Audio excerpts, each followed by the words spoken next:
Good evening, children. Jai Hind.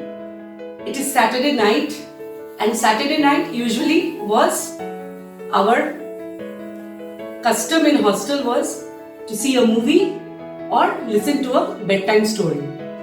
I recently saw a movie, a very short but very heart-touching movie, and I just couldn't resist sharing it with you all. It has a lovely message in it. The message is very simple. It is that long used but sometimes forgotten wisdom that a good deed goes a long way. It was a usual day in the market, a very busy market. People were going about here and there, purchasing groceries, purchasing vegetables, haggling over prices, and going on with their usual daily routine.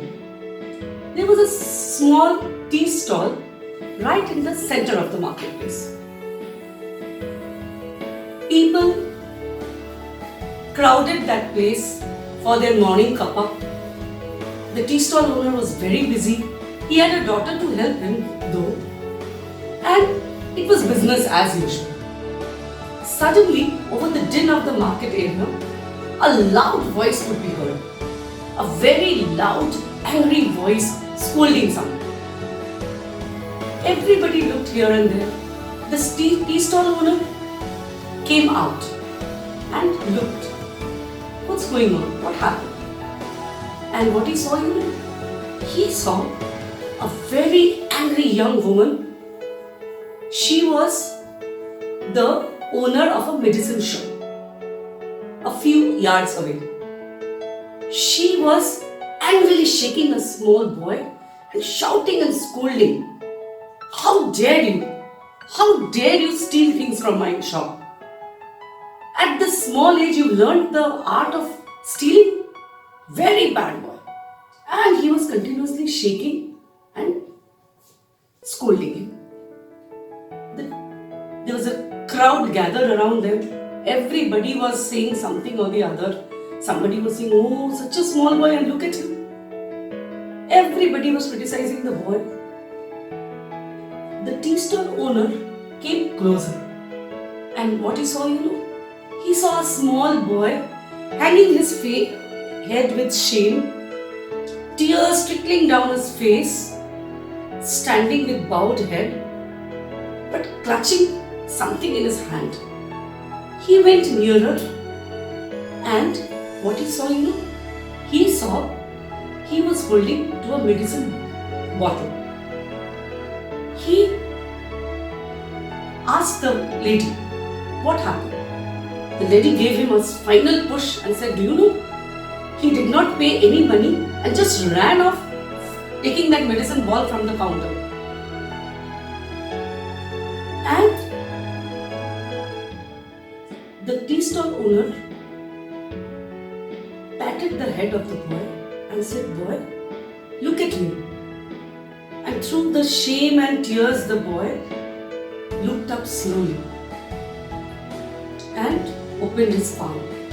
In the palm of his hand was that small bottle of medicine. The tea stall owner told the lady, wait a minute. Don't scold him again. Wait a minute. And he went inside his shop and came out a few minutes later. In his hand, he had a little bit of money. He paid the lady and then turned towards the boy, put a packet of biscuit in his hand and said, you don't have to return the bottle of medicine. Patted him kindly on the head. The boy looked up at him. He could not say anything.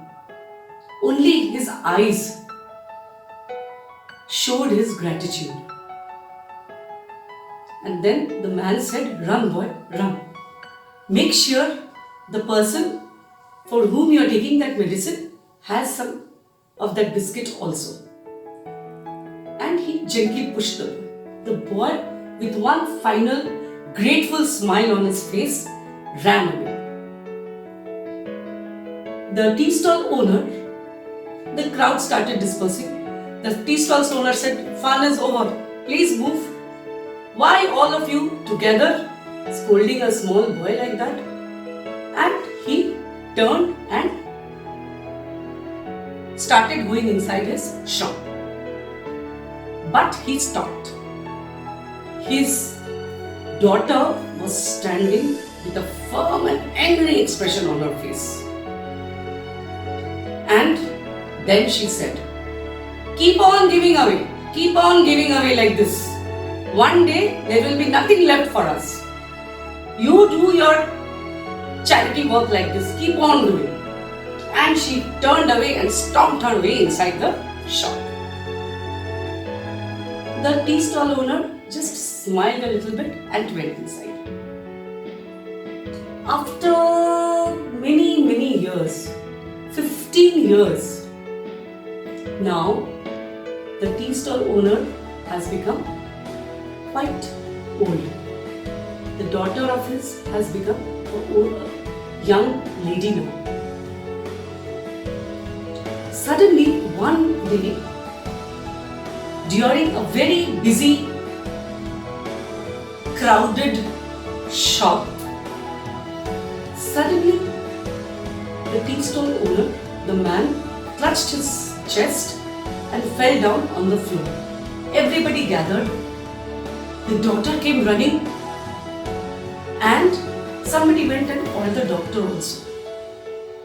He was taken to the hospital and the doctor told the daughter that he had a massive heart attack and he needs to be operated. The daughter was very worried about his father, worried about the medical expenses, what to do, because in this whole world they had no one else, no relatives. The father and daughter were the only family. Father was her only family in the world. She asked how much it will cost for that operation. And a huge sum of money was told to her. She thought, where will I get all this money? She came away from the hospital, walking slowly towards the shop. Suddenly, she remembered that a few months back, a property dealer had approached her father because the tea stall inside the market, though it was a very small shop, but it was situated on the prime land, and that person had come to purchase that piece of land from her father. But her father had refused point blank. He said, "No, all these years, this tea stall of mine have provided me with an honest, decent living. I will never ever part with my shop. You can go away." And he had shooed away that property dealer. The daughter suddenly thought, this is the last resort. This is the only place I have, or only piece of value which I have. So let's approach that property dealer also. She made up her mind. But the whole night she kept on thinking, am I doing the right thing? She remembered all those childhood days of her when she used to work side by side with her father. Those happy golden days. But at the same time, she told herself, this is for her father only. Whatever decision she is taking now, it's for the treatment of her father, even if it is a very painful decision for her. When morning dawned, she made up her mind and walked back to the hospital. She approached the person in charge over there and said, "Sir, please start the procedure for my father's operation. I will pay the money, I have decided what to do, what will be my next step. And she went into her father's cabin. She sat down over there and she wept. Her father was lying over there and his eyes closed. And she kept on saying, "Forgive me, Father. This is for you only, what I am going to do." Suddenly, there was a hand on her shoulder. She looked up. She saw the nurse coming in and asking her, "Why are you crying?" She just wiped her tears away. Then suddenly, she saw a piece of paper on the bed. She took it up and she saw a long bill and the sum total of the cost written at the end. And then again she saw somebody has written zero balance and the line payment made 15 years back. And she started thinking, payment made 15 years back? Balance zero? How come? She looked up. She saw the smiling face, the kind face of the doctor standing beside the bed. Something seemed oddly familiar. Those eyes. Then she remembered those same eyes of that small little boy who had once looked up to his father with gratitude in his eyes. That same boy is standing right in front of her now as the guardian angel of her father.